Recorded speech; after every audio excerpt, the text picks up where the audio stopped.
Sambil menunggu waktu berbuka ya Pak, saya Ina Zahra bisa bertugas kembali menjadi moderator untuk memandu jalannya fokus group discussion kita selama kurang lebih 1,5 jam hingga 2 jam ke depan. Sebelumnya perkenankan saya nih Pak, Bu untuk menyapa para narasumber kita terlebih dahulu. Telah hadir di ruangan Zoom ini ada yang terhormat Bapak Dardiri dan juga Bapak Bambang Hermanto dari UIN Suster Riau. Selamat sore, Pak. Lalu ada yang terhormat Bapak Dr. John Helmi, MP, selaku Wakil Ketua Bidang Akademik STAI Hubbul Watan Duri. Selamat sore ya, Bapak Dr. John Helmi. Lalu selanjutnya ada yang terhormat Ibu Hidayati Eskom MPDI, selaku Ketua STAI Tuanku Tambusai Rohul. Sudah bergabung. Assalamualaikum. Waalaikumsalam Ibu. Lalu selanjutnya ada yang terhormat Bapak Imron Ridho MPD selaku Ketua STAI Bagan Batu Rohil. Selamat sore ya Pak. Lalu masih kita tunggu nih Pak, Bu, yang terhormat Bapak Budi Setiawan MPD. Sudah hadir. Oh, sudah hadir. Ya, sudah hadir. Iya, selamat sore yang terhormat Bapak Budi Setiawan MPD selaku Ketua STAI Ar-Ridho Rohil. Serta tentunya yang terhormat Bapak Ibu peserta FGD yang pada sore hari ini nampaknya semuanya masih segar meskipun kita sudah harus masih 2 jam lagi menunggu waktu buka.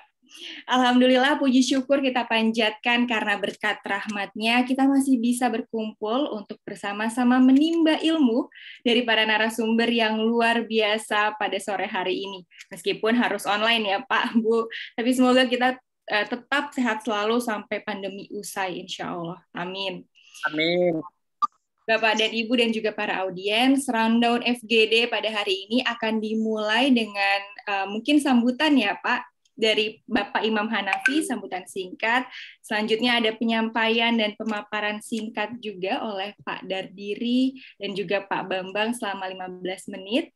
Lalu dilanjutkan dengan pemberian tanggapan atau masukan dari masing-masing narasumber terkait hal-hal yang telah disampaikan oleh Pak Dardiri dan juga Pak Bambang. Di akhir saya akan mempersilahkan masing-masing narasumber utama untuk memberikan final statement singkat berupa kalimat penutup, saran ataupun harapan terkait topik yang telah dibahas. Lalu kemudian akan dilanjutkan dengan pengambilan kesimpulan oleh moderator.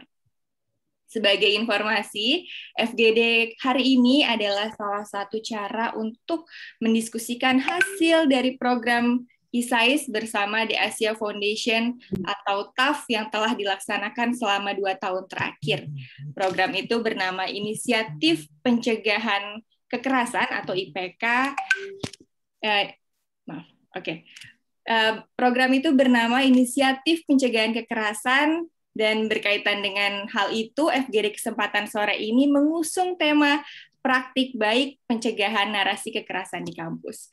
Sebelumnya maaf saya terlewat nih Pak, Bu, belum menyapa yang justru Bapak Ketua kita nih di sini. Ada Bapak Alimuddin Hasan. Bapak maaf saya terskip Pak. Mungkin iya, maaf ya Pak. Selamat sore Bapak Alimuddin. Pak Direktur ISAIS. Iya, ini Bapak Direktur ISAIS kita nih, Bapak dan Ibu semua. Selamat sore Bapak, semoga sehat selalu. Walaupun sambil di jalan, tapi sangat mengapresiasi acara kita sehingga bisa tetap hadir. Oke, saya lanjutkan Bapak dan Ibu. Seperti yang sudah kita tahu, lingkungan kampus ini tentunya berpotensi ya Pak, menjadi ladang yang basah bagi pertumbuhan dan penyebaran narasi kekerasan.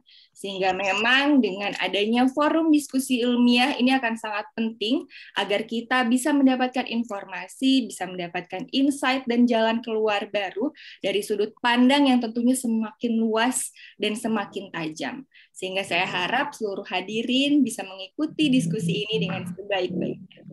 Nah, mungkin tanpa perlu saya berlama-lama, boleh langsung ya Pak, kita mulai FGD kita pada sore hari ini akan dimulai dengan pemberian sambutan terlebih dahulu, ya Pak Imam Hanafi. Silakan Pak Imam Hanafi untuk memberikan sambutan singkat untuk kita semua.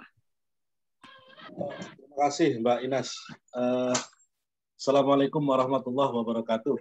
Waalaikumsalam warahmatullahi wabarakatuh. Bang Alimuddin, Direktur ISAIS. Kayaknya pengen kali merokok, nggak bisa merokok itu.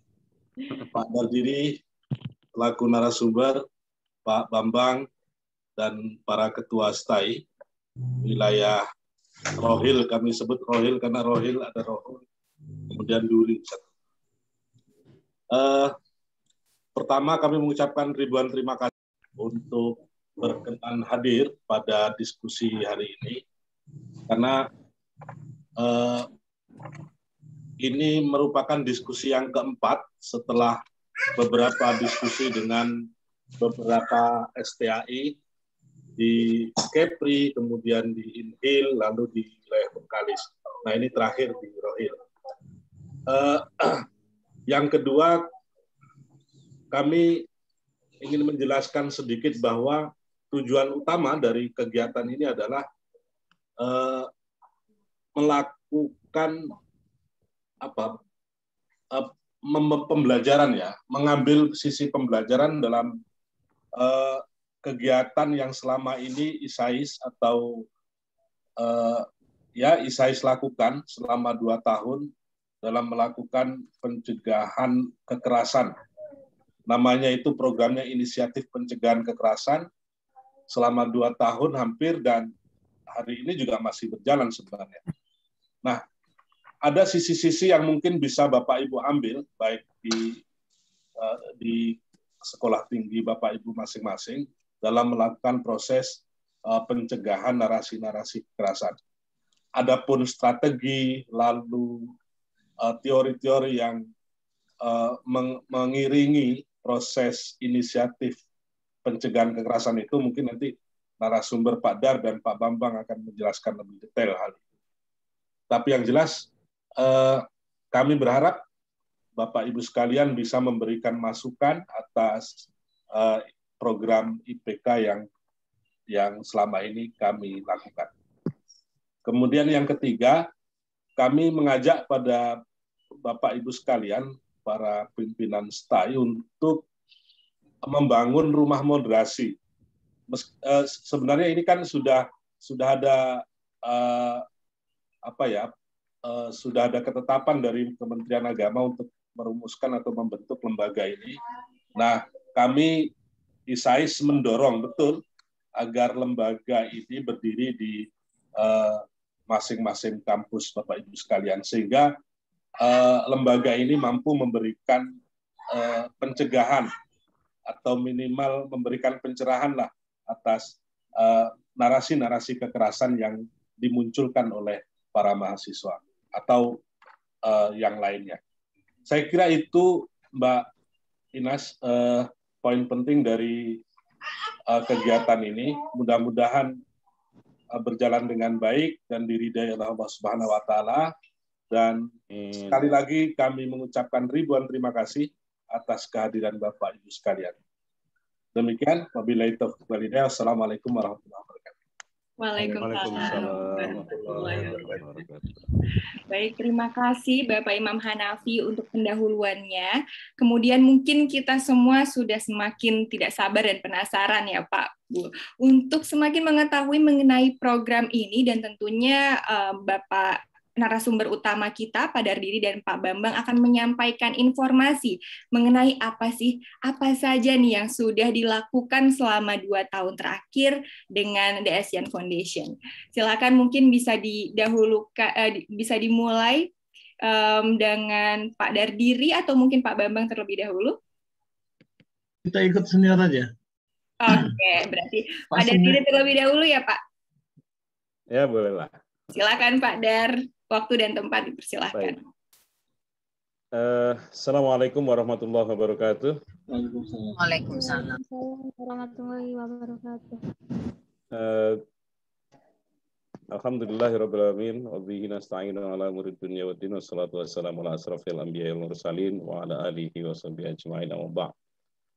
Yang saya hormati Bang Ali, Direktur ISAIS, yang saya hormati Pak John Helmi, abang saya tersayang, yang saya hormati teman-teman dari para ketua atau bapak-bapak dan ibu ketua STAI yang berkesempatan menjadi narasumber pada sore hari ini, serta sekalian hadirin yang saya muliakan. Izinkan saya men-share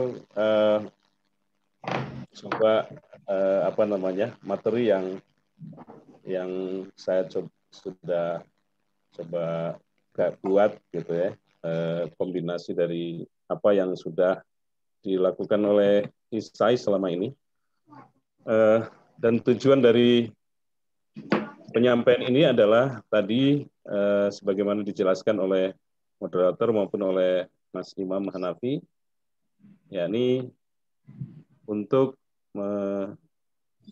menjelaskan tentang apa-apa saja atau pengalaman atau praktek baik dari ISAIS yang sudah dilakukan dalam rangka untuk melakukan counter narasi kekerasan di kampus. Judul saya adalah Inisiatif Counter Narasi Kekerasan di Kampus, Pengalaman Praktis dari ISAIS. Bapak, maaf belum dibuka ya, Pak, materinya? Atau sudah? Sudah, itu. Sudah. Di sini sudah. Belum keluar juga. Keluar, Pak. Apalagi annotate remote control more, apalagi ya? Di sini nggak keluar ya. Bentar. Itu kayaknya ini Mas dibuka buka dulu Pak di luar. Dibuka di luar dulu. Oh, I see. Udah. Sudah, Pak. Udah masuk. Lawan masuk. Oh, saya biasanya di dalam nggak di luar soalnya. Ya kan, ini harus dibuka di luar dulu. Iyalah. Baik. Ini Bapak Ibu Saudara, perlu kita sadari bahwa perilaku keagamaan pelajar itu sekarang agak berbeda dengan era-era kita zaman dulu barangkali. Pengaruh medsos yang begitu besar, gitu. Kemudian juga kemajuan teknologi informasi ya termasuk televisi. Itu telah kemudian mengokupasi pemikiran keagamaan pelajar yang berbeda dari zaman kita dulu. Jika kitab dahulu barangkali mendominasi, kali ini tidak. Medsos justru mendominasi informasi dan termasuk informasi keagamaan. Dan televisi juga masih menduduki yang kedua. Jadi berita-berita televisi atau sajian-sajian di televisi ya, apalagi sekarang ada televisi-televisi khusus dakwah gitu ya. Nah, itu seru banget gitu. TV yang disebut TV sunnah misalnya itu ya, sesuai dengan zaman Rasulullah TV-nya itu maksudnya gitu ya. Itu juga banyak mendominasi. Kemudian dan ternyata majelis taklim yang digagas itu hanya masuk 17%, 17,11%. Dan itu pun majelis taklim kalau tidak salah juga didominasi oleh ustadz-ustadz yang barangkali masih punya favoritisme terhadap para ustadz tertentu. Which is di sini tidak salah, hanya saja kemudian fenomenanya menjadi berbeda, gitu. Karena itu masih juga dipengaruhi oleh bagaimana situs-situs yang diakses oleh pelajar. Di antaranya misalnya di sini Era Muslim, gitu. Era Muslim itu menduduki 18%, gitu. Hidayatullah ini 17%. Ini yang agak senada kan Era Muslim sama Hidayatullah. Kalau 17 ditambah 18 itu sudah 35 lebih atau 36 gitu ya. Kemudian ada Ar-Rahmat, ya. Di sini NU online masih digemari oleh mungkin remaja NU. Ini penelitiannya di Jawa Timur, jadi NU online masih ini. Tapi kalau di Riau NU online barangkali redup sama sekali gitu ya. Atau saya tidak tahu, kita belum teliti. Nanti Mas Bambang mungkin akan banyak mengungkapkan bagaimana hasil penelitian ISAI sendiri. Ini sekedar gambaran untuk di belahan lain di Indonesia. Nah, kemudian pandangan keagamaan pelajar itu ternyata ketika dihadapkan pada persoalan demokrasi misalnya, padahal demokrasi itu kan penting untuk mengatur kita hidup bersama anak bangsa seluruhnya, tidak hanya seagama, gitu.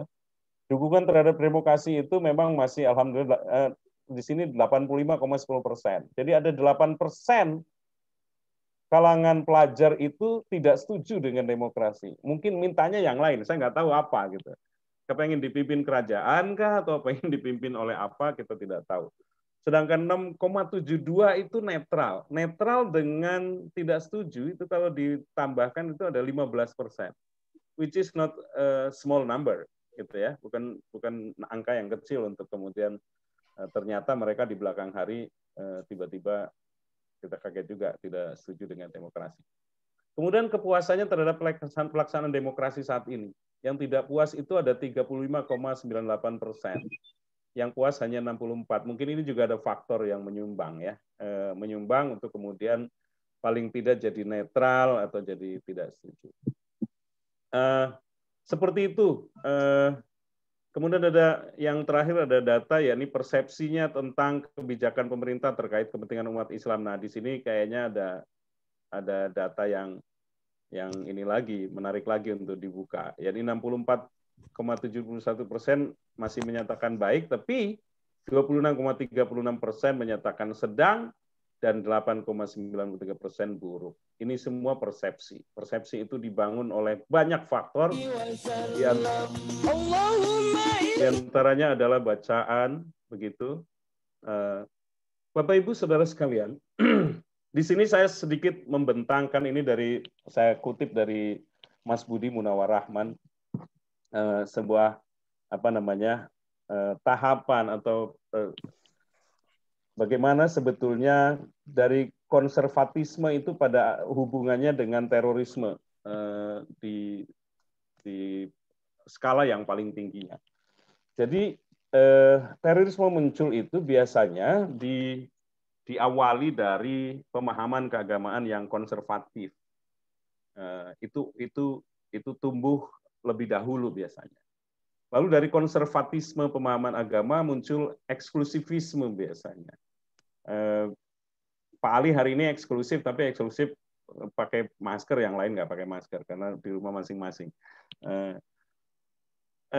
Eksklusivisme yang ingin dianggap berbeda paling benar gitu, paling sunnah, paling sohih, paling gitu-gitu barangkali. Itu eksklusivisme namanya. Kalau kayak Pak John yang senangnya kemana-mana pakai jas itu tidak terlalu eksklusif malah gitu, terlalu umum begitu, tidak jelas gitu ya. Pak John ini bisa anggota dewan, bisa direktur STAI dan sebagainya. Jadi orang tidak mudah mengidentifikasi. Kemudian dari sikap eksklusivisme biasanya cenderung intoleran. Gitu. Intoleran itu bisa mulai dari yang paling rendah tadi, yakni merasa dirinya paling benar dulu gitu. Yang lain kemudian otomatis salah, dan kemudian intoleransi bisa diwujudkan dalam di sini mulai kekerasan biasanya dari mulai eksklusivisme sesungguhnya kekerasan yang tidak verbal itu sudah mulai muncul, kekerasan sikap begitu ya. Apalagi ketika sudah intoleran itu sudah verbal, barangkali bahkan action. Apalagi yang dua di belakang, radikalisme dan terorisme. Ini jika disepakati teori seperti ini memang sedang tumbuh di kita gitu ya. Walaupun tidak semua orang yang kemudian berperilaku eksklusivisme dalam keagamaan otomatis lama-lama jadi teroris, tidak seperti itu juga gitu.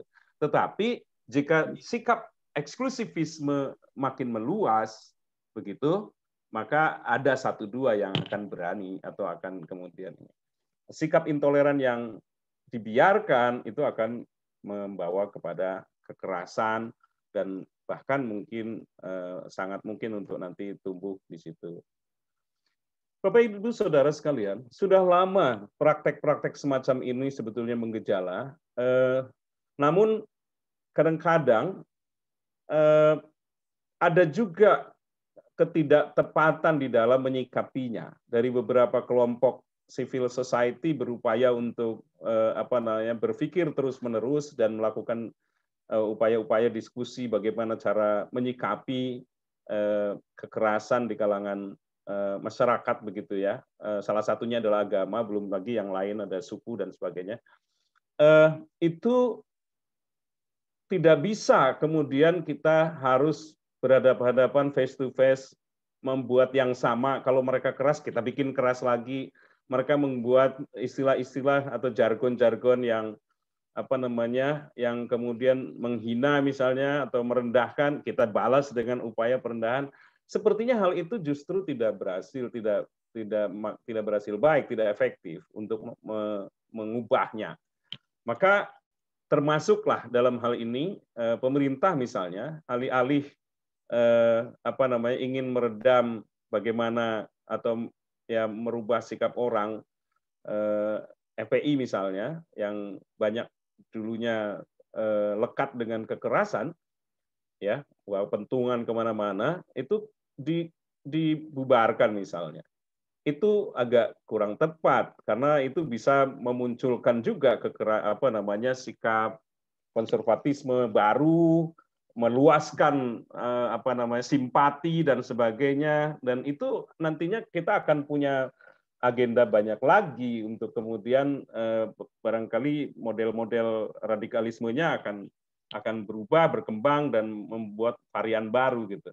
Oleh karena itu kita lebih baik melakukan kontranarasi secara demokratis supaya tujuan daripada upaya untuk menghilangkan sikap pola pikir mengarah pada kekerasan itu segera bisa hilang bersama-sama. Jadi lebih baik kita memenuhi atmosfer jagat Indonesia itu dengan narasi-narasi yang kontra terhadap narasi kekerasan, gitu, sehingga di situ kaum civil society termasuk dalam hal ini utamanya adalah masyarakat kampus itu bisa menjadi teladan, bisa mengisi ruang kosong itu, bahkan menyaingi ruang-ruang yang diisi dengan istilah-istilah yang beraroma kekerasan itu dengan cara counter narasi yang lebih sesuai, lebih moderat begitu, sehingga mudah-mudahan itu akan mempengaruhi.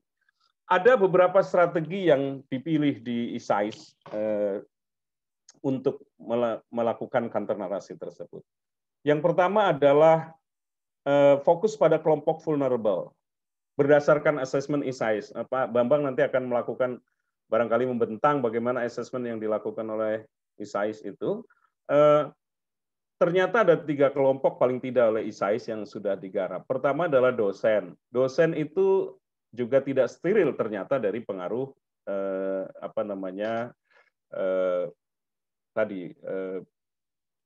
yang juga kemudian mengusung kekerasan. Dalam hal ini berlatar belakang mungkin dari konservatisme.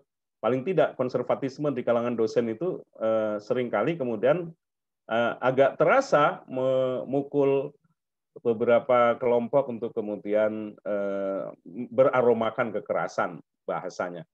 Itu merendahkan, kemudian merasa paling jago, paling ngerti sumber agama dan sebagainya. Oleh karena itu ISAIS lebih memilih untuk mengajak diskusi, membuat diskusi kelompok dengan para dosen, menghadirkan narasumber yang kompeten begitu, yang dan moderat begitu. Dan sesekali juga melakukan seminar dalam bentuk yang lebih besar begitu, yang skala nasional diikuti oleh ratusan orang, dan ini biasanya menggairahkan. Kemudian dari kelompok mahasiswa juga apalagi mahasiswa. Kalau dosennya sudah tidak steril, pasti mahasiswanya juga terkena. Bahkan mahasiswa melalui organisasi-organisasi di luar kampus yang bahkan ada yang mengikuti organisasi transnasional begitu. Itu kemudian kita garap dan kemudian kita rekrut beberapa agent juga di antara mereka.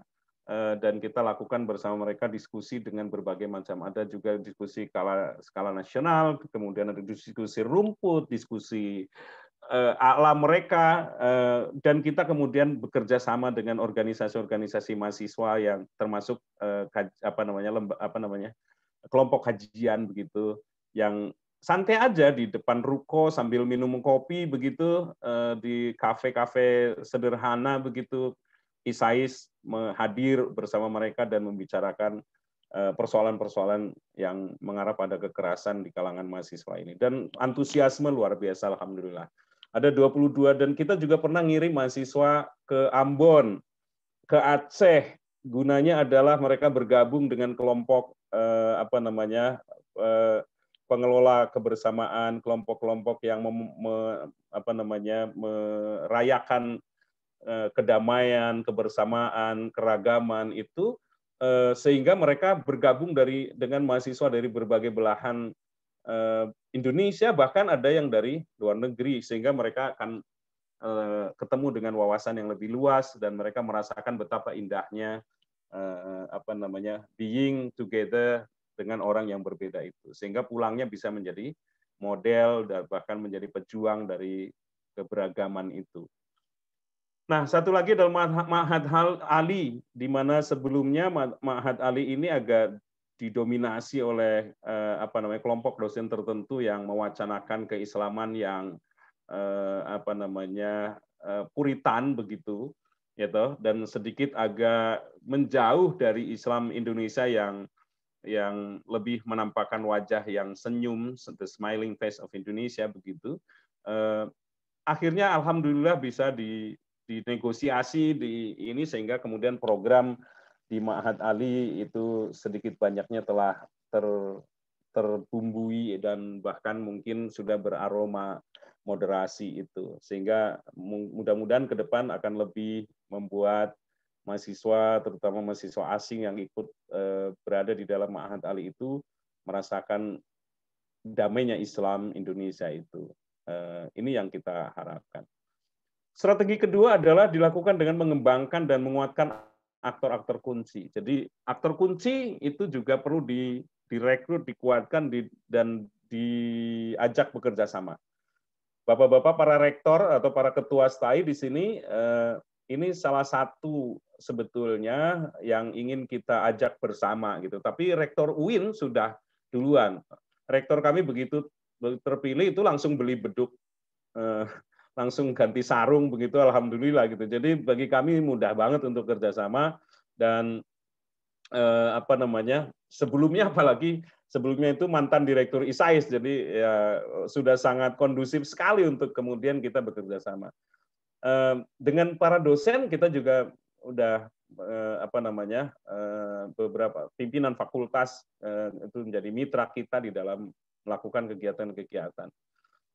Kemudian di antara mahasiswa itu juga kita rekrut agent-agent, katakan seperti itu tadi, yang nantinya bisa menyelenggarakan kegiatan-kegiatan yang sifatnya bisa meluas ke mahasiswa bukan hanya UIN, tapi juga mahasiswa dari luar UIN.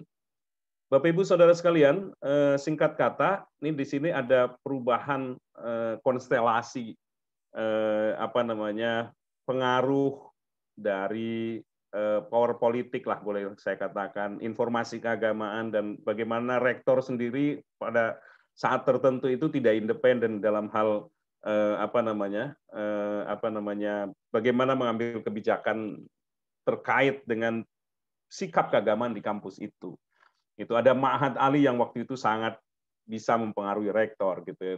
Kemudian ada alumni juga yang mungkin tertentu yang sudah berkembang begitu. Para dekan juga ini juga tidak independen sepenuhnya, dia sangat mudah untuk sangat mempertimbangkan unsur luar dari kampus, termasuk organisasi begitu. LDK itu bisa nekan pimpinan gitu ya, seolah-olah dicitrakan kalau tidak kerjasama dengan mereka itu dekannya kurang Islami gitu, atau dekannya nanti tidak pro Islam. Kan susah ketika seorang pimpinan digituin. Ya toh, tidak semua pimpinan itu berani dituduh liberal kan, seperti itu.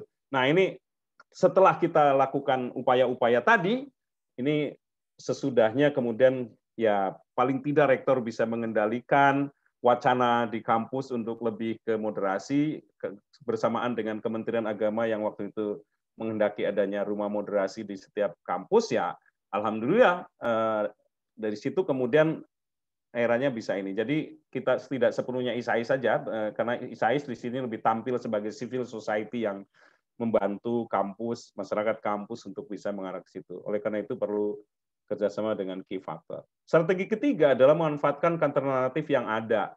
Jadi maksudnya adalah seminar-seminar, pengajian online itu adalah media yang sudah ada di situ. Talkshow itu juga digemari begitu. Podcast itu ada teman kita yang gondrongnya kayak seniman tapi ya, tangannya juga kayak seniman gitu. Dia mengelola podcast begitu ya untuk kemudian di situ teman-teman yang bisa mengisi di podcast itu. Kemudian kita juga mengadakan festival bersama ini ya Pak Ali waktu itu ya, LAM ya. Kemudian ada festival, ada penulisan artikel, itu sampai 50 buah waktu itu. Ini untuk kalangan mahasiswa, juga dosen. Gitu ya. Dengan tema-tema yang juga berkaitan untuk kemudian sebagai counter narasi. Misalnya khilafah dibahas seperti apa, supaya orang tidak menganggap khilafah itu adalah barang mati seperti yang Quran maui atau Rasulullah maui gitu, gitu-gitu.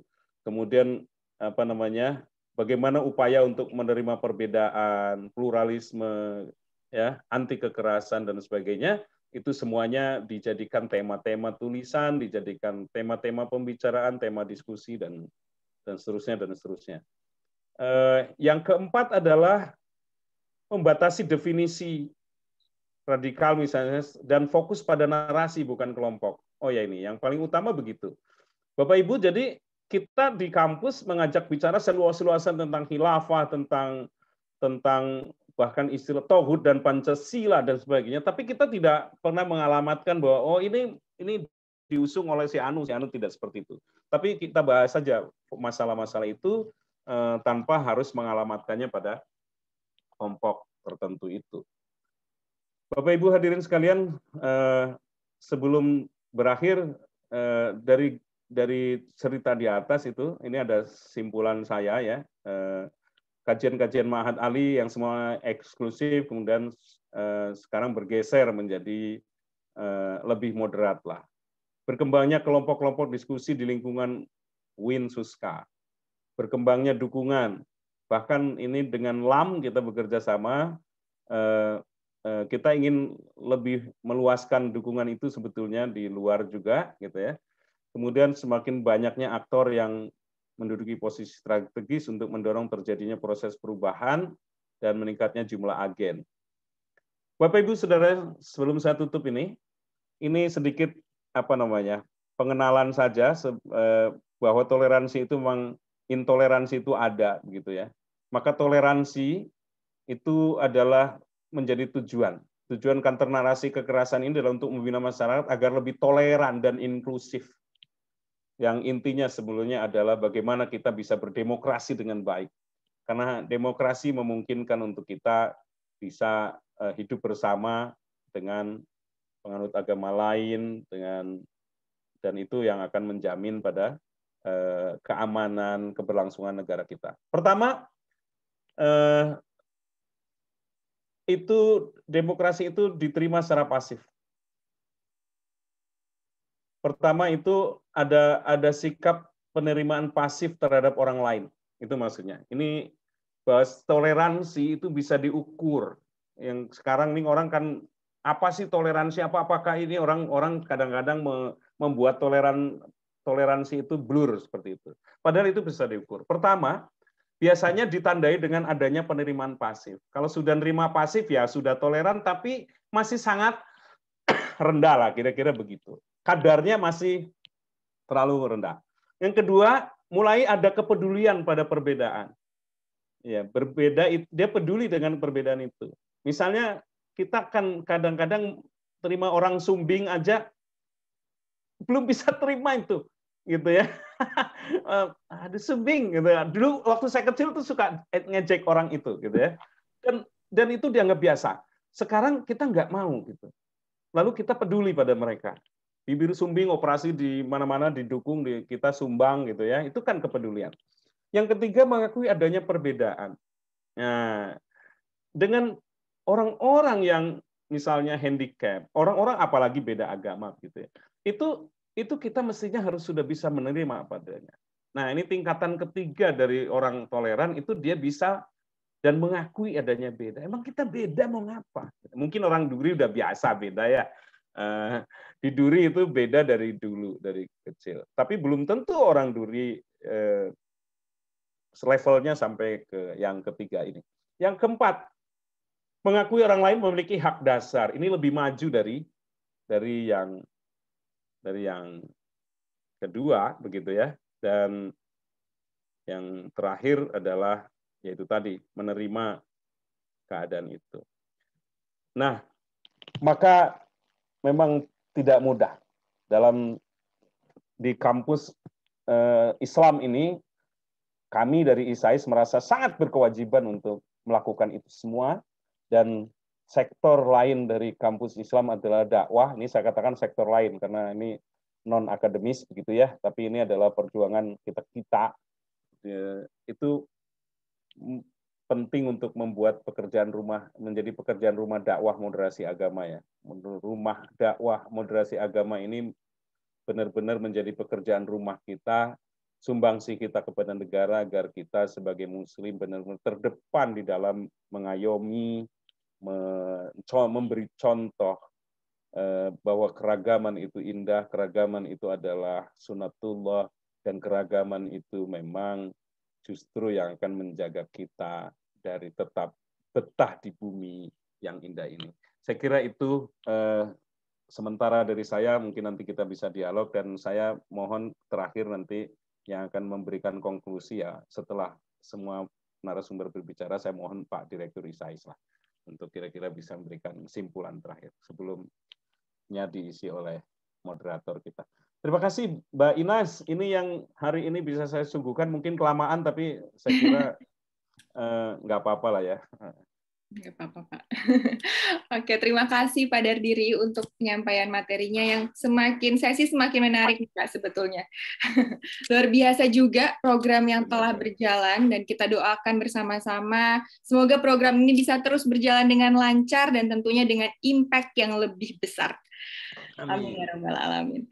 Selanjutnya saya persilakan untuk narasumber yang kedua, untuk Bapak Bambang bisa menyampaikan materinya. Silakan Pak Bambang, waktu dan tempat kami persilakan. Ya, terima kasih Mbak Inas. Assalamualaikum warahmatullahi wabarakatuh bagi kita semua. Waalaikumsalam. Yang kita muliakan nih Pak Direktur, Bapak Ibu Ketua STAI di Rekan Hulu, Rekan Hilir ya, dari Tuanku Tambusai, Ardido, Bagan Batu, kemudian juga dari Hukum Wakanduri. Kami merasa bangga dengan kehadiran Bapak Ibu semua, karena memang dari pengalaman 3 FGD sebelumnya, setiap FGD ada terus isu baru gitu. Ada selalu isu baru yang muncul dan menjadi masukan baik dan pemikiran-pemikiran emas bagi program ISAIS ke depan. Dan kita juga yakin sesi ini akan menghadirkan isu-isu baru juga. Untuk mengawal ini kami ingin men-share screen ya, ada sedikit bahan. Bisa enggak? Ini langsung bisa dia, karena memang dibacain Bismillah tadi. Iya, oke, good. Jadi saya mulai dari ada dua buku barangkali yang lagi saya hunting ini. Yang pertama Lone Wolf Terrorism, Understanding the Growing Threat ya, Jeffrey Simon. Karena fenomenanya ini begini, kita selama ini masih merasa aman, nyaman karena kita bisa mendeteksi gerakan-gerakan radikalisme kemudian menjadi terorisme. Selama ini penelitian selalu punya deteksi. Kemudian struktur negara juga punya kemampuan untuk mendeteksi dengan baik, termasuk badan intelijen, badan penanganan terorisme. Cuman sejak munculnya kasus Malang kemarin, Lone Wolf Terrorism ini menjadi hantu baru gitu. Jadi kita punya kekhawatiran, ketakutan karena bisa jadi ini yang tidak punya jaringan begini betul-betul muncul dan tiba-tiba menyentak gitu ya. Kita nggak tahu tiba-tiba ada anak gadis yang begitu lembut tapi bisa menyerang Kapolres gitu. Itu yang barangkali mengkhawatirkan sekali nih. Jangan-jangan selembut Mbak Inas ini di belakangnya, wah enggak. Kalau Mbak Inas kita udah jamin karena sudah bergabung dengan ISAIS ya. Tapi di luar sana banyak yang mempunyai kelembutan sama dengan Mbak Ines, tapi bisa jadi ancaman baru dari radikalisme. Ini yang harus kita waspadai juga. Kemudian juga ada buku The Radicalizing Islamist Extremist, tulisan Angel Rabasa. Ini menarik kalau kita punya. Jadi saya mohon kalau ada yang punya ini boleh dibagi-bagi, kalau bisa sedekah gitu.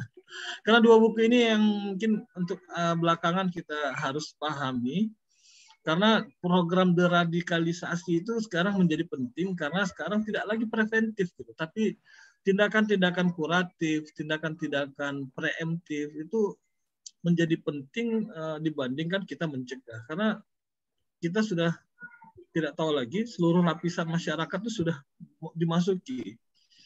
Masjid aja yang fungsinya dulu cuma ibadah itu sudah banyak yang dikuasai atau dirasuki atau dipapar oleh paham-paham radikalisme.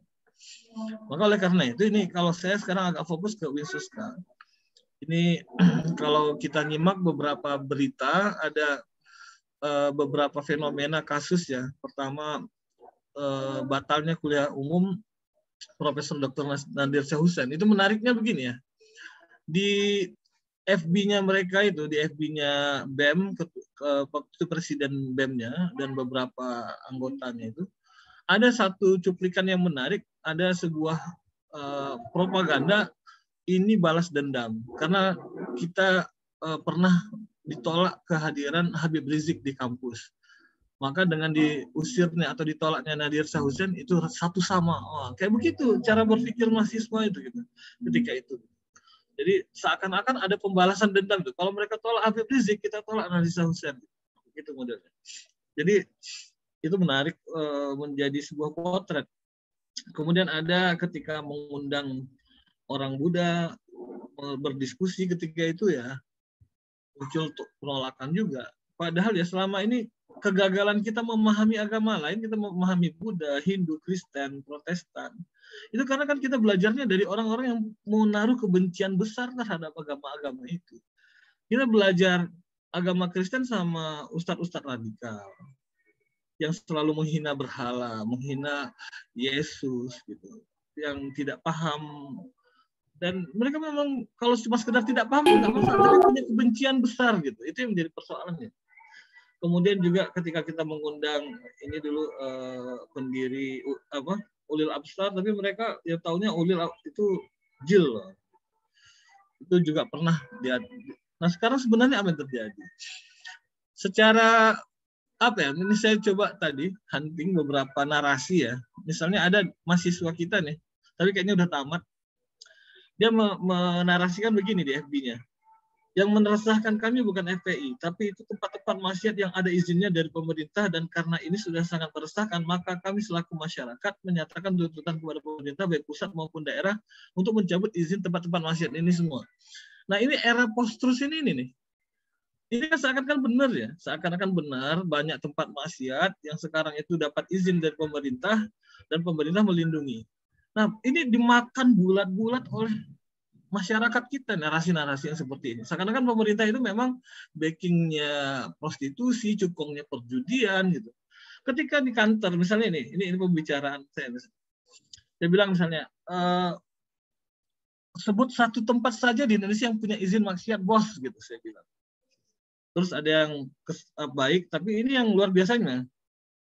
Misalnya yang saya tutup-tutup ya, ini mohon maaf karena melindungi orangnya. Wah, tempat hiburan itu sama semua, ada mirasnya. Ada yang bilang ini mahasiswa saya ini padahal nih, yang saya tutup ini. Kau ini jangan pura-pura buta, nanti buta beneran. Gitu. Siapa bilang nggak ada, bongak kau. Begitulah cara mereka merespon. Gitu. Ketika saya cuma mengatakan, sebut satu tempat saja di Indonesia yang punya izin tempat maksiat. Karena semuanya nggak ada, yang ada itu izin hiburan. Perkara nanti ketika ada menjual miras, tentu ada aturannya. Ya, pokoknya begitulah ya. Waang Mada, Mbak Ines ngerti ya bahasa daerah Riau ya. Waang Mada kata. Sok pintar tapi bonga. Ya begitu cara menarasikannya dan cara melawannya begitu.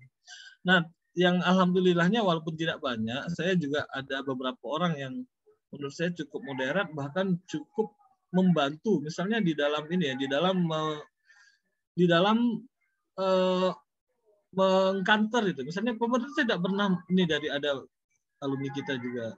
Tapi dia diserang juga gitu. Diserang lagi. Siapa yang tidak setuju diserang lagi dengan kata-kata ya seperti itulah kondisinya. Itu salah satu. Nah, apakah terjadi di mahasiswa saja? Tidak. Ini dosen ini. Ini tanggapan saya terhadap salah seorang dosen yang membabi buta mengikuti menak. Iko contoh manusia, ico dia bajual bongak baboli. Nah, ini bahasa asli Yesus Riau ini. Ini memang bahasa aslinya nih. Codiak berjual bongak baboli, akademisi tohut, gagal membuat kesimpulan ilmiah gitu. Dan ini cuman soal ini aja, gara-gara berbeda-beda paham soal nikop, soal cadar gitu. Dan konteksnya itu hilang gara-gara cara menyampaikannya begini. Dengan hembuskan lagi bau busuk yang membuat kita saling mencurigai di ujungnya. Itu memang betul-betul ini salah satu dosen. Saya nggak perlu sebutkan namanya, kalau saya buka ini keluar ya. Tapi ya luar biasa dukungannya, Soheh Prof, Sodakta Prof, luar biasa Prof, dan supaya tidak ada tuduhan ya, ini bukan Prof, dosennya belum Prof, cuma dipanggil Prof karena saking tingginya level kebenciannya, maka dia diangkat menjadi Prof emeritus ya dalam kebencian beragama. Karena saking tingginya kebenciannya dalam beragama itu dapat gelar Profesor Anumerta atau apa ya? Begitulah. Terus juga ini tapi kecil-kecil ya. Ini misalnya di grup WA. Soal ini kemarin, soal pemukulan imam yang terjadi di Jalan Srikandi. Kan ada mungkin ya, lagi viral juga. Ketika saya sebut misalnya mungkin imamnya aja yang lagi naas, tapi orang pemukulnya, pelakunya itu sudah jelas tidak diperlakukan dengan adil gitu. Itu ungkapan saya. Karena kalau dilihat ya bonyok habis ya di sininya bengkaknya itu luar biasa, terus yang mukulin itu mungkin 10-15 orang, sementara yang dipukul ya taruhlah digampar sekali gitu.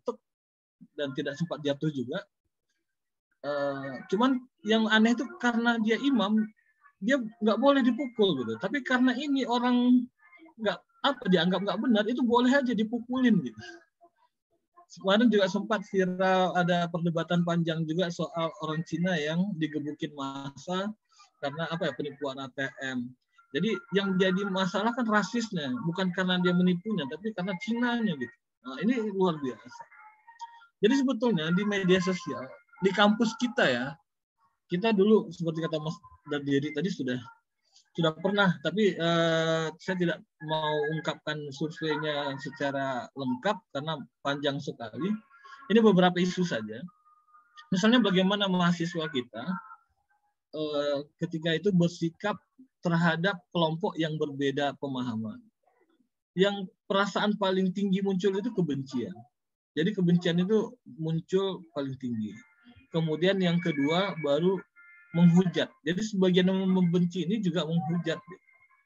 Nah, bahkan kemudian yang merasa terancam itu sudah termasuk yang di sini, yang terancam kemudian baru memunculkan kemarahan sehingga menimbulkan sifat curiga dan cenderung menyerang walaupun jumlahnya masih sedikit.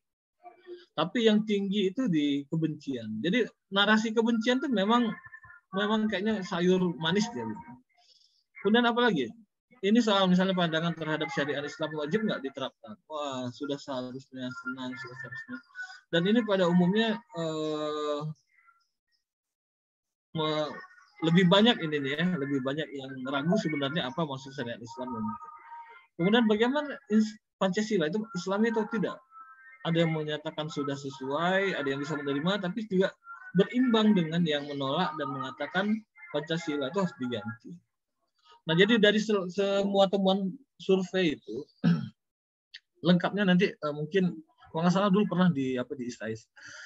Kita punya kesimpulan pertama, sikap keberagamaan di kalangan mahasiswa Universitas Riau itu merupakan merupakan potensi yang rentan dengan intoleran. Karena begini, banyak mengambil, kalau dari grafik tadi kan kita banyak melihat di tengah semua, ragu untuk menyatakan sikap. Artinya ini memang betul-betul kalau dia sudah kuat untuk menerima nilai-nilai moderasi, nilai-nilai kedamaian dan toleransi, tentu dia tidak akan mengambil sikap tengah. Yang di tengah ini ragu-ragu ini bisa aja dengan sangat mudah ketika dia berada di lingkungan yang tidak toleran. Kemudian yang kedua, belum ada indikasi kuat munculnya intoleransi dalam gerakan. Karena kita lihat kasus-kasus yang tadi, misal kasus Nadir Sahusen, kasus Ulil, itu sporadis gitu. Sporadis karena ketika setelah itu kita kejar balik kelompok-kelompok itu, mereka nggak berani muncul. Tapi walaupun demikian ya nggak tahu kita ya seperti apa mereka bergerak di belakang. Nah, ini ancaman ini, potensi akan ancaman dan kerentanan ini bergantung pada agen. Tadi sudah dijelaskan oleh pada diri agennya, ada bisa dosen, bisa mahasiswa lain, UKM-nya, kemudian juga struktur. Nah, oleh karena itu kita melihat ada beberapa fenomena yang menyebabkan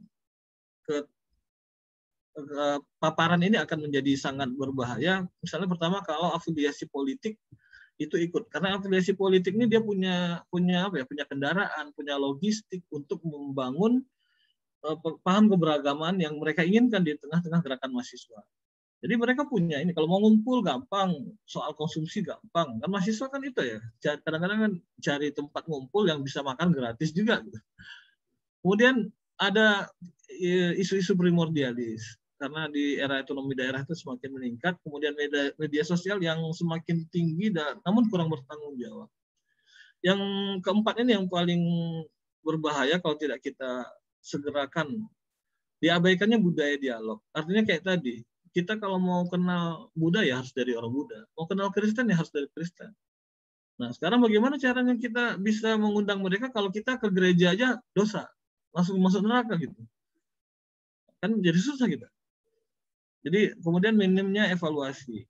Nah, oleh karena itu kita harus perhatikan ini ada mahasiswa baru, aktivis, atau mahasiswa yang ketika belajar itu berhadapan dengan dosen yang punya paham-paham radikal atau intoleran. Kadang-kadang tidak dalam hal agama saja. Kadang-kadang dalam aturan-aturan yang suka-suka dia gitu. Begitu dia terlambat masuk, mahasiswanya terlambat, dia bilang, udah nggak bisa masuk. Nah, itu kan udah nggak toleran itu. Ya, kayak gitu tuh muncul. Nah, kemudian ini sengaja saya ambil nih, karena tadi ngerasa kayaknya Pak Direktur hadir. Pak Direktur ini termasuk pegiat yang rajin menulis di forum-forum media sosial tentang narasi-narasi dan konter-konter yang untuk menyebarkan anti radikalisme. Kemudian kita juga, ini salah satunya, ini saya kemarin sempat mewawancara dalam acara podcast gitu ya. Misalnya supaya tidak terlalu satu arah saja pemahaman masyarakat tentang penembakan 16 FPI misalnya. Nah, yang seperti ini nih yang perlu kita perbanyak supaya apa? Supaya masyarakat dibekali memang betul-betul dengan informasi yang berimbang, dan kemudian propagandanya juga propaganda yang berimbang. Barangkali Mbak Inas ini yang dapat kami sampaikan. Terima kasih, mohon maaf sekali lagi kalau ada kesalahan. Wassalamualaikum warahmatullahi wabarakatuh. Waalaikumsalam warahmatullahi wabarakatuh. Baik, terima kasih Pak Bambang untuk materinya. Selanjutnya dilanjutkan oleh pemberian tanggapan dari para narasumber, masing-masing kurang lebih 10 sampai dengan 15 menit ya Pak.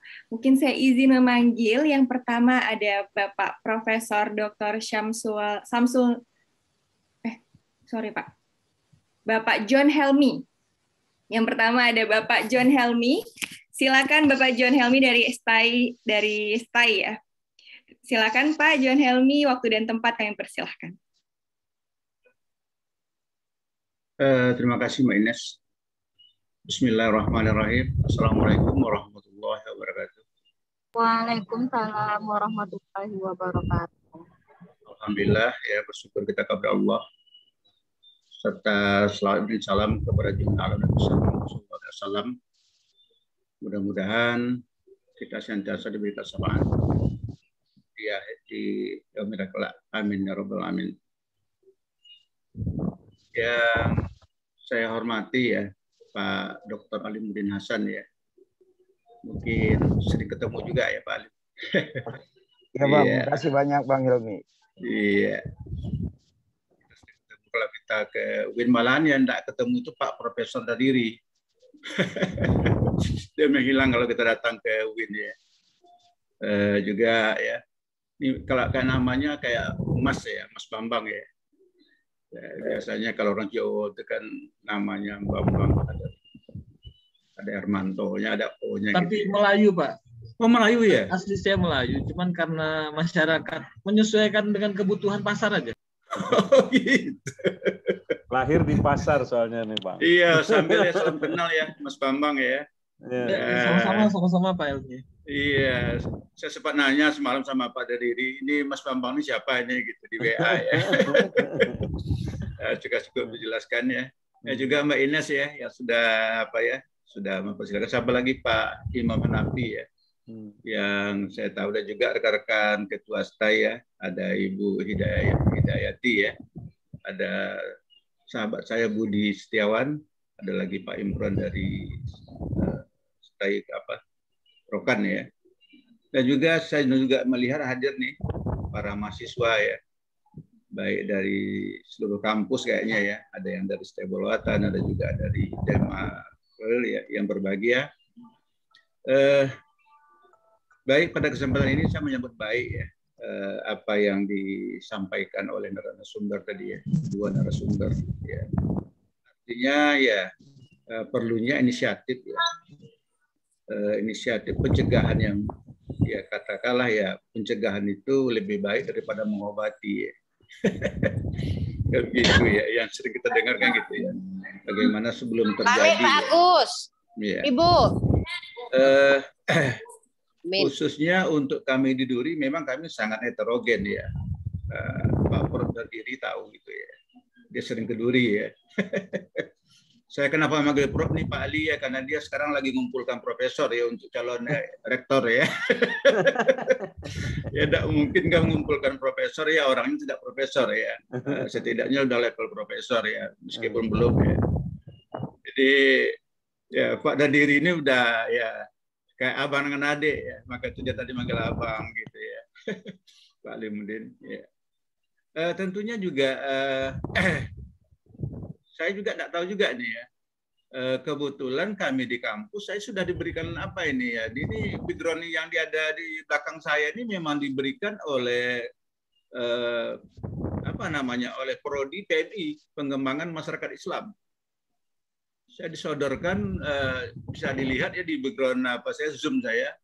Mari kita wujudkan moderasi beragama. Tapi ya saya sebagai wakil satu belum melihat apanya, coba baru sebatas gambar ya. Tapi barangkali sudah terpikirkan gitu. Sudah terpikirkan oleh Kaprodi PMI, apakah hadir nggak tahu juga nih ya. Karena malumlah mata-mata sudah sampai ada menjelang berbuka ini kayak udah kentara kali ya. Baik ya. Saya melihat ya tentunya apa yang dilakukan Institut ESAS ini ya sudah lebih maju ya. Karena sampai hari ini presidennya masih ragu membuat perpresnya ya. Saya melihat berita ya, sempat juga lihat berita ya tentang moderasi beragama ini. Ya dia mungkin ada kekhawatiran ya. Maklumlah ya. Perpresnya juga belum terbit, apalagi PMA juga nggak tahu juga ya. Mungkin nanti ada mau disampaikan ya. Jadi tentunya ada perpres, ada PMA untuk dasar kita ya melakukan lebih legal ya di suatu kampus. Bagaimana kalau tidak ada payung hukumnya ya? Maaf ya tadi Pak Dery sempat menyinggung juga ya. Kebetulan saya memang dari legislatif ya, Pak Alimuddin ya, orang legislatif masuk ke kampus. Dan hari ini ya karena saya tidak PNS ya masih Dewan Pembina ya. Dewan Pembina Partai Golkar Kabupaten Bengkalis ya.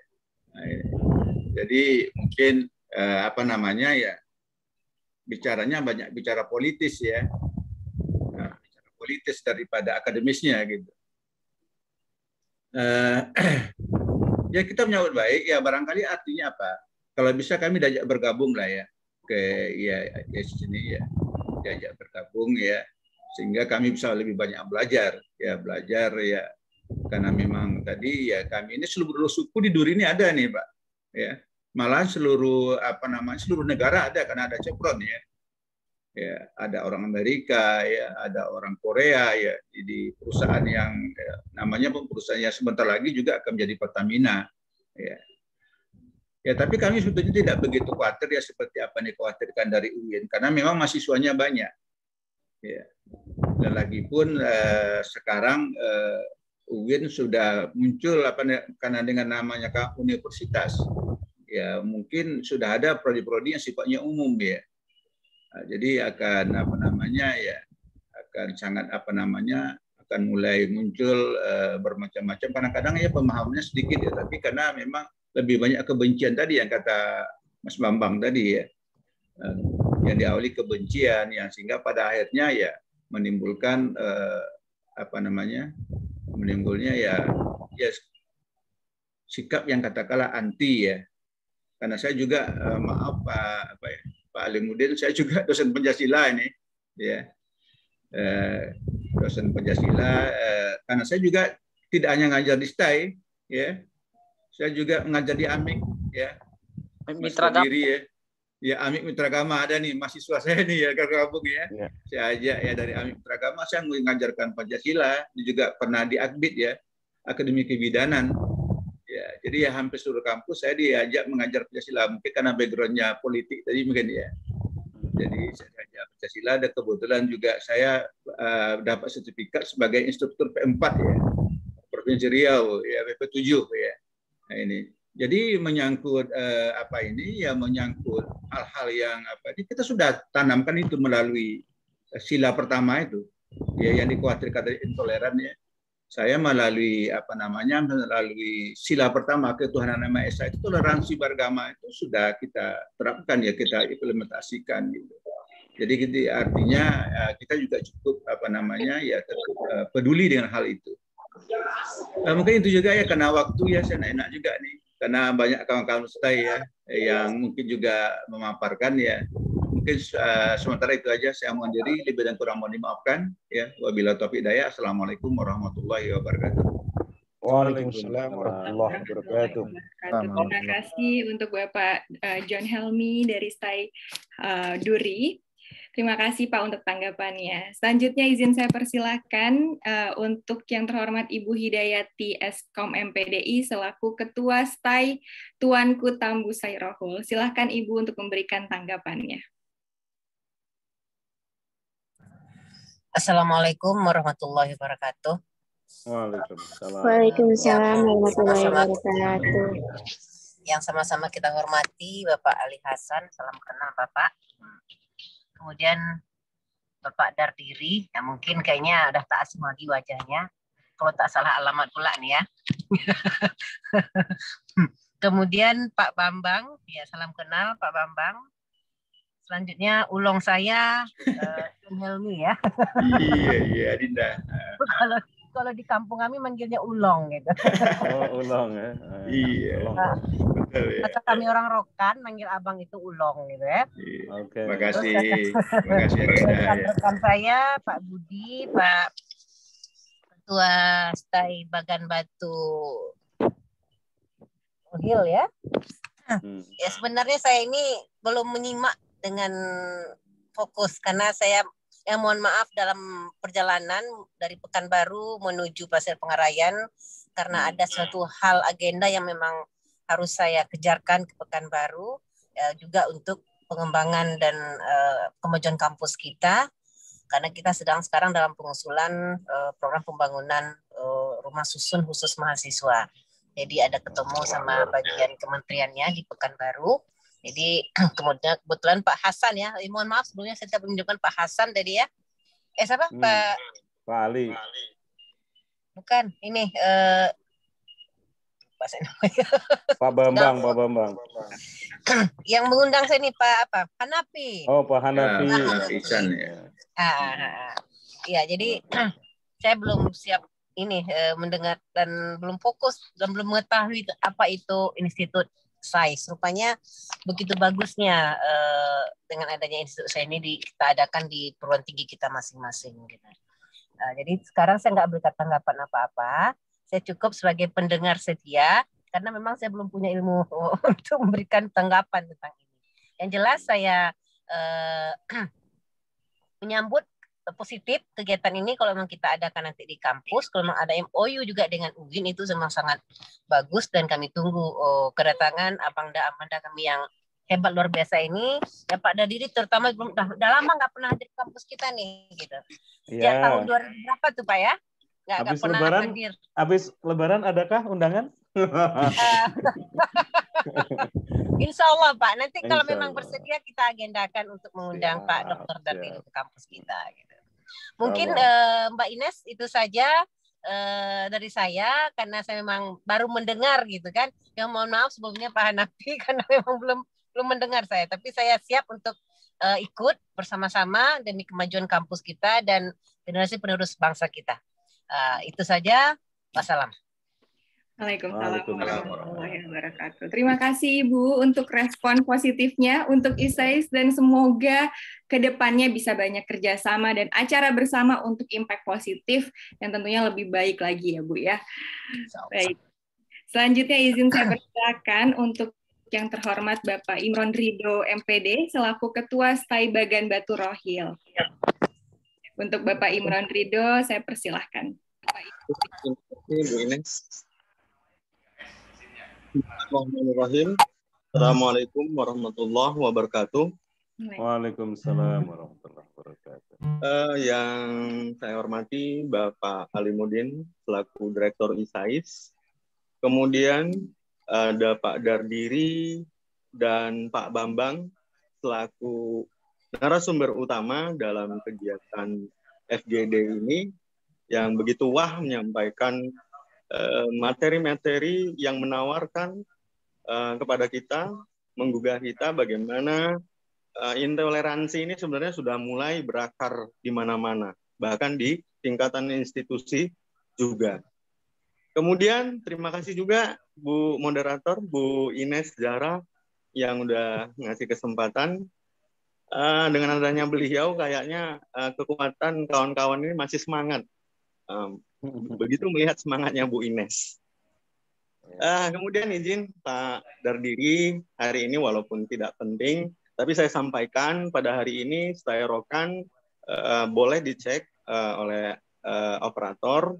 Hadir dalam hari ini Wakil Ketua 1 Pak Koy Sahbudin, Wakil Ketua 2, Wakil Ketua 3 Bapak Husni Mubarok.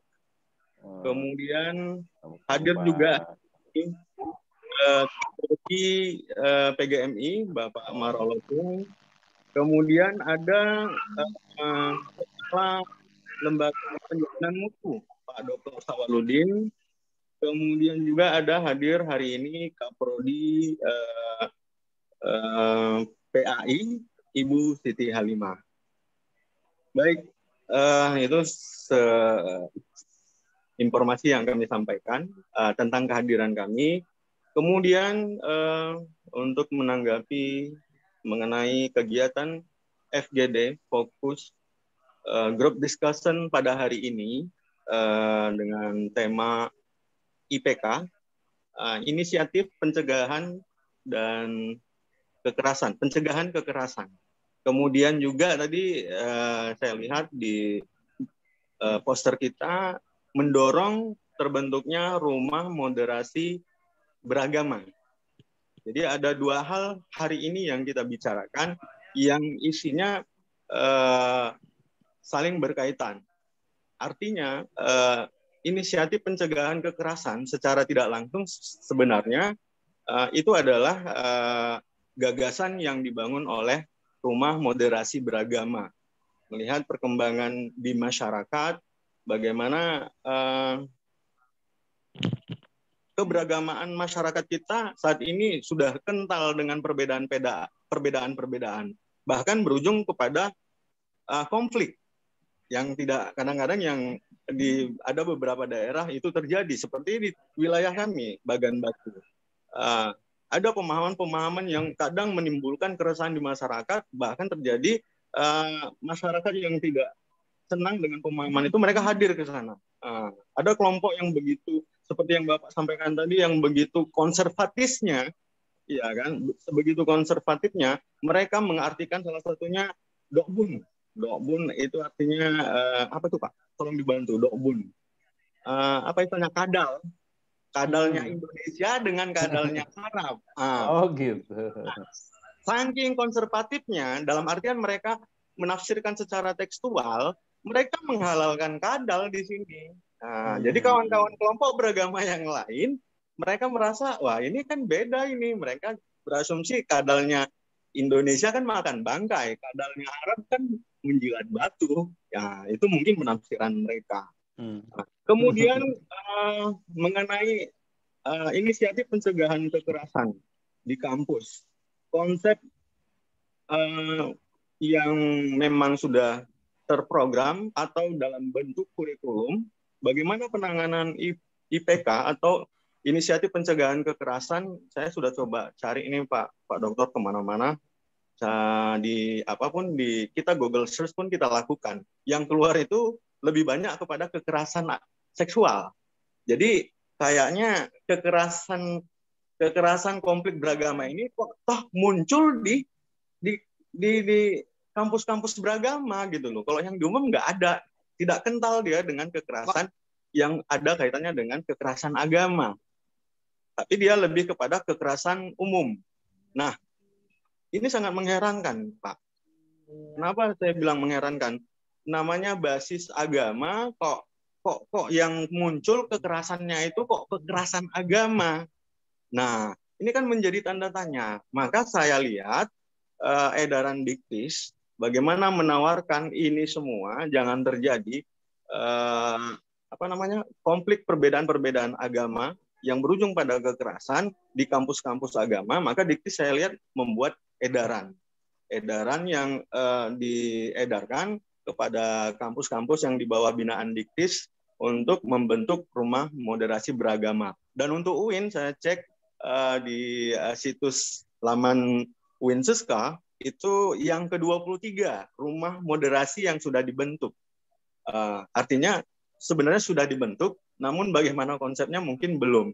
Jadi harapan kami ISAIS ini harus bisa mendorong rumah moderasi beragama di UIN itu menjadi lebih terprogram. Demikian, mungkin kalau ada penyampaian saya yang kurang atau kurang berkenan, mohon maaf. Akhirul kalam, Assalamualaikum warahmatullahi wabarakatuh.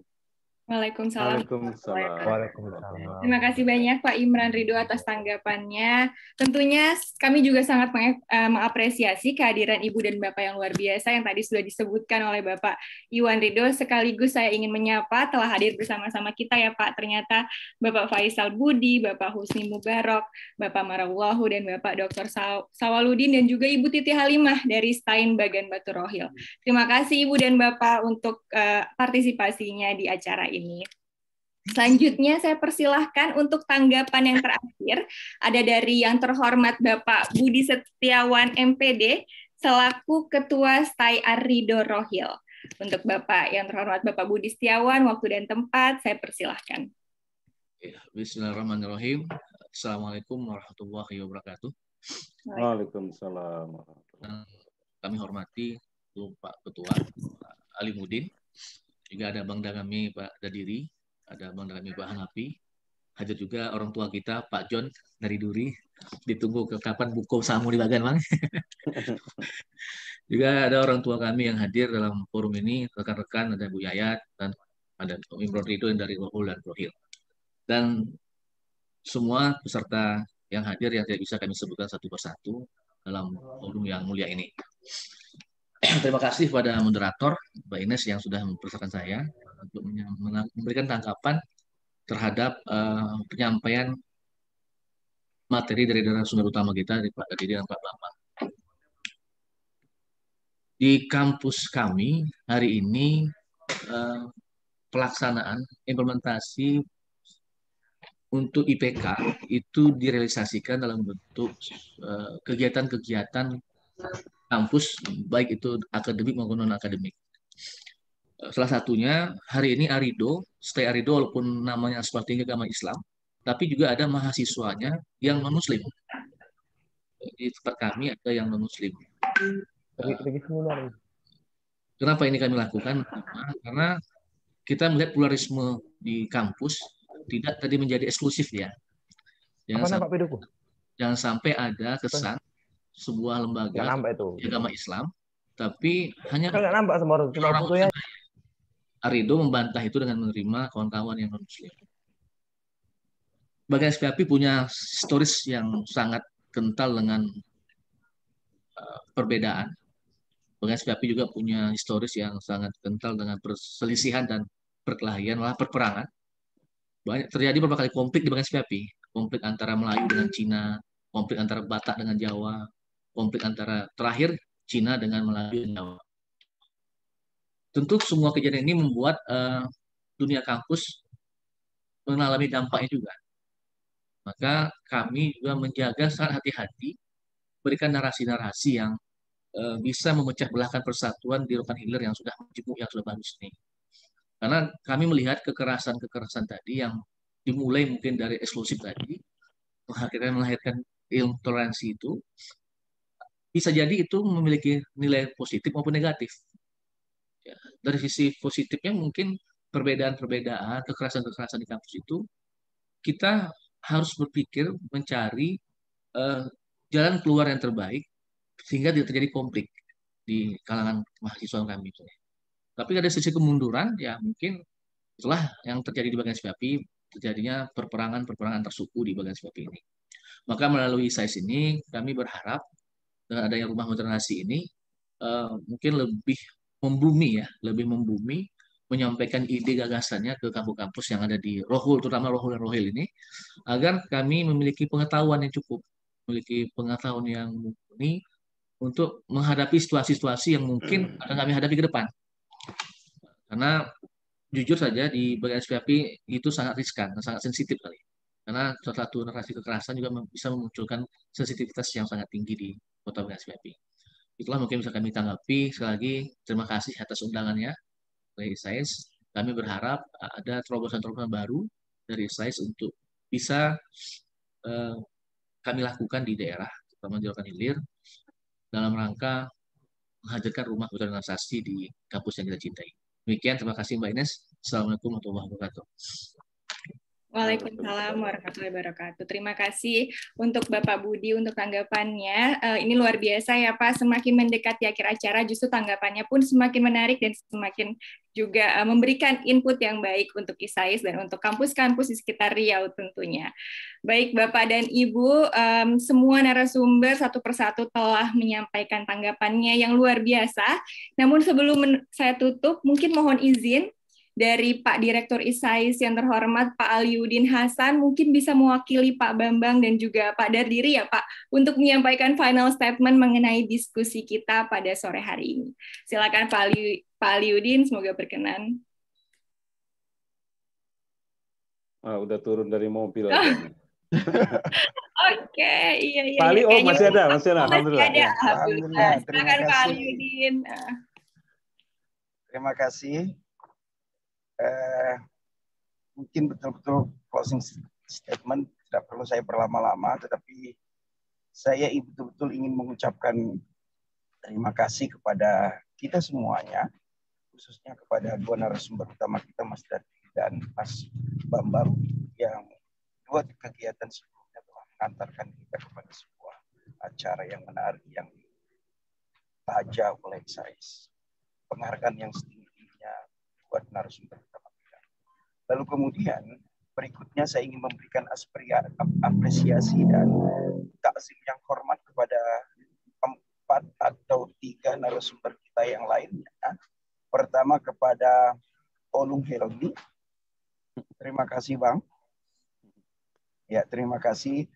Kami memiliki harapan besar dan optimis kepada Abang secara pribadi bahwa Abang adalah merupakan seorang politisi yang akademis. Di samping itu, sebelum-sebelumnya Abang juga merupakan penatar P4. Artinya, ketiga politisi, akademis, lalu kemudian penatar yang di dalamnya sebagai seorang akademis adalah juga dosen pengampu mata kuliah Pancasila.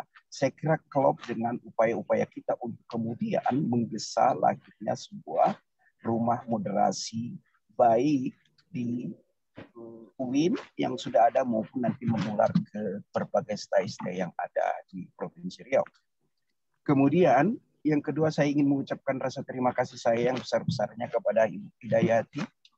Respon yang sangat positif bagi kami, dan di dalam perjalanan Ibu kemudian tetap sungguh-sungguh untuk mengikuti acara ini. Kami ikut turut berbangga bahwa Ibu akan mendapatkan sebuah program ataupun hasil dari upaya Ibu ke pemerintah provinsi. Barangkali saya tidak tahu persis, Ibu tadi menyebutkan bahwa akan ada rumah susun mahasiswa. Saya kira ini sebuah lahan yang sangat bagus bagi kita untuk kemudian ketika betul-betul rumah susun mahasiswa itu eksis. Saya kira upaya untuk menyemarakkan, menggaungkan paham-paham moderasi atau sebaliknya ini atau inisiasi pencegahan kekerasan itu menjadi wahana yang sangat baik. Lalu kemudian poin penting dari Ibu yang kami bisa tangkap adalah Ibu berharap dan kami juga berharap bahwa bagaimana kemudian ke depan kita bisa melakukan kerjasama antara ISAIS dengan STEN yang Ibu pimpin. Insya Allah mudah-mudahan kita punya waktu habis Lebaran untuk menindaklanjuti apa-apa yang menjadi harapan kita. Kemudian yang ketiga yang ingin saya sampaikan juga kepada Pak Imran Ridho, ya, sebagai Ketua STAIN, kami Pak betul-betul ISAIS mengucapkan terima kasih. Bapak tadi menyebutkan bahwa betapa STAIN Bagan Batu Rohul itu mengapresiasi acara yang kami lakukan. Bapak misalnya menyebutkan sejumlah pimpinan STAI yang hadir termasuk LPM Adinda Dr. Salahuddin yang juga turut. Sekali lagi terima kasih, dan juga kata kunci yang kami dapat pegang dari Pak Imran tadi adalah bagaimana kemudian rumah moderasi beragama ini atau IPK yang dilakukan oleh ISAIS dengan mendapatkan kerjasama dengan TAP selama 2 tahun dan bahkan juga upaya-upaya sebelumnya, ISAIS bisa mendorong kemudian bagaimana lahirnya moderasi beragama. Insya Allah mudah-mudahan sekali lagi kita ke depan bisa berkomunikasi dengan baik. Akhirnya terakhir kepada Mas Budi Setiawan dari STAIN Ar-Ridho, saya kira menarik sekali apa yang Bapak paparkan meskipun sangat singkat, bahwa satu poin penting dan juga dialami oleh di mana-mana termasuk kita, dan itu merupakan tantangan tersendiri menurut saya, bahwa Bapak juga ada yang non-muslim. Artinya memang kita harus berani dan mau menyamarakkan atau bahasa lainnya apa, paham-paham pluralitas di dalam kehidupan kita berbangsa dan beragama. Dan apalagi Bapak tadi menyebutkan bahwa di Bagan atau di daerah sekitarnya atau di Rohil pada umumnya itu ada sejumlah konflik etnis, dan saya kira itu adalah merupakan tantangan dan pengalaman bagi Bang atau Mas Budi dan atau kawan-kawan di STAI Ar-Ridho pada umumnya, dan itu kemudian bisa menjadi bagian pertimbangan kita untuk kemudian melahirkan sebagaimana harapan Mas Budi tadi itu, agar rumah moderasi beragama ISAIS berupaya untuk mendorong agar kita dapat melakukan di daerah Mas Budi. Saya kira itu tanggapan singkat saya. Terima kasih. Saya tidak akan mengakhiri closing statement saya sebelum saya memberikan pujian kepada moderator kita Mbak Inas Zahra M. Psikologi. Karena menurut hemat saya tidak saja pada hari ini, 3 seri berikutnya beliau tampil dengan sangat memukau, beliau tampil dengan sangat baik mengarahkan diskusi kita. Sekian, terima kasih. Billahi taufiq wal hidayah. Wassalamualaikum warahmatullahi wabarakatuh. Waalaikumsalam warahmatullahi wabarakatuh. Terima kasih banyak untuk Bapak Aliuddin. Kita berikan aplaus sama-sama ya Pak. Aplaus online sama-sama untuk Bapak Direktur ISAIS kita. Baik, Bapak dan Ibu semua, diskusi ini rasanya semakin menarik. Namun karena waktu buka pun sudah semakin dekat, tentunya mau tidak mau saya selaku moderator harus menutup diskusi kita sampai di sini. Bapak dan Ibu, ada 4 poin kesimpulan yang bisa saya ambil, yaitu yang pertama ialah satu dari FGD ini bisa digarisbawahi bahwa isu ini tidak hanya terjadi dalam Unsuska, sehingga diperlukan pelembagaan rumah moderasi di kampus-kampus untuk melakukan pencegahan narasi anti kekerasan. Yang kedua, perlu dan diharapkan adanya follow-up kerjasama ataupun kolaborasi untuk merumuskan bersama lebih lanjut counter narasi anti kekerasan bagi mahasiswa. Yang ketiga, tentunya harus kita lebih aware terhadap kemajuan teknologi dan juga sosial media, di mana disitulah di era ini narasi kekerasan sebagian besar justru terjadi. Dan yang keempat, tentunya diharapkan untuk memperbanyak sharing bersama ISAIS dengan kampus-kampus lain di sekitar Riau untuk memperbanyak agen kontra narasi. Akhir kata, ada beberapa kalimat penutup yang ingin saya sampaikan, kembali mengutip apa yang telah disampaikan Pak Dardiri, bahwasannya intoleransi itu memang ada. Sehingga toleransi tentunya menjadi tujuan. Alasannya, agar kita bisa berdemokrasi lebih baik dan kehidupan Indonesia bisa lebih rukun lagi. Mengingat sebagai kampus Islam tentunya kita punya tanggung jawab untuk mengembalikan the smiling Islam, the real Islam, Islam yang santun dan juga menyenangkan. Baik, mungkin demikian FGD kita sore hari ini akan saya tutup. Sebelumnya saya juga ingin mengingatkan untuk mengisi absensi atau daftar hadir yang linknya telah tersedia di kolom chat. Demikian saya Ina Zahra selaku moderator. Apabila dalam menjalankan tugas saya terdapat kesalahan kata, saya mohon dimaafkan dari hati yang terdalam. Terima kasih Bapak dan Ibu semuanya. Wabillahi taufiq wal hidayah. Wassalamualaikum warahmatullahi wabarakatuh. Waalaikumsalam warahmatullahi wabarakatuh. Selamat berbuka Duri, Bagan, Bagan Batu.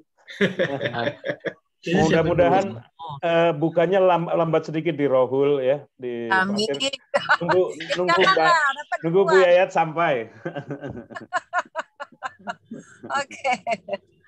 Terima kasih semuanya. Terima kasih Bapak dan Ibu semuanya. Iya, saya pamit juga ya Bu. Assalamualaikum.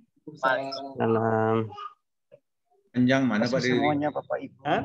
Anjang mana? Jangan Pak? Anjang tak ikut. Anjang sedang kurang sedap badan. Gitu. Ada hal sedikit badan tuh agak Anjang Zul. Ya. Coba lah telepon dulu. Oh iya. Hibur sedikit lah. Iya, lama dia ke rumah kan. Kemarin kan Pak Diri di rumah kan? Ada. Waktu ke Duri kan? Iya. Itulah baru 2 minggu nih lah beliau merasa kurang sedap badan nih. Istirahat lah dulu, beliau istirahat dulu. Nanti kalau sehat kami jalan, insyaallah. Itu dia. Siap, tunggu ya. Insyaallah. Kan dekat ya. Iya, tol 1 jam ya, tol dekat sekarang. Kalau dulu 3 jam kan dari Pekanbaru. Itu makanya. Sekarang 1 jam lah nyampe. 1 jam aja. Nah, kan? Jam 5 berangkat, sampai sana buka lah. Iya pasti. Mas Budi ya. Ya betul. Lewat tol aja. Lewat tol dekat. Tapi ke Bagan sampai tol lagi. Belum sampai. Mau sampai tahun 2030. Wah, janganlah lama kali. Lama kali. Iya, walau bagaimanapun saya orang itu, tapi kampung saya tuh. Iya pula. Jangan salah ya. Itu tuh Pak Jo datang. Iya. Pada diri nih, kapan ke Bagan lagi? Insyaallah kami tengok waktu nanti, ya kan? 10 tahun saya ketua Ika Rohil Duri ini Pak Diri. Kita keluarga Rokan Hilir Duri ya. Hendaknya pula besok dari Dewan pula di sana Rohil kan sekali lagi kan. Saya di Bengkalis kemarin Pak Diri. Enggak, besok pindah sana lah. Kalau pindah ke Rohil jadi bupati lagi. Gitu boleh. Kita usung sesama kan. Iya. Ajak Pak Budi nanti kan pasangan kan. Iya. Itu dia. Terima kasih semuanya nih, Pak Koy. Udah lama sekali juga nih. Sehat ya? Alhamdulillah sehat, Pak. Oke, salam kawan-kawan. Ya, Pak. Saya mau izin dulu. Bang, Ya, Pak. Mas Budi ya. Sama. Bu Siti Halimah mohon izin. Bu Rizka juga hadir Pak nih. Bu Rizka hadir juga LPM kami. Oh ya, mana? Oh iya, dia dari tadi mana diam nih? aja nggak nongol. Iya. Udah lama nih. Kenal ke Ditunggu di ibunya. Pekanbaru. Ditunggu di Pekanbaru sebelum Lebaran. Kameranya ditutup, Pak Budi. Iya, Ketua DEMA ada juga nih, Pak Riki nih. Oh gitu. Oh iya. Luar biasa. Mantap. Nih, Mas Hanafi nih, tolong disapain teman-teman. Hanafi biasa, aduh, oh dia nyiapin buka bersama mungkin. Iya. Terima kasih banyak, mohon diri. Sama-sama. Assalamualaikum. Ini mau panitia zakat lagi. Assalamualaikum. Assalamualaikum. Izin live. Boleh tinggal aku ya.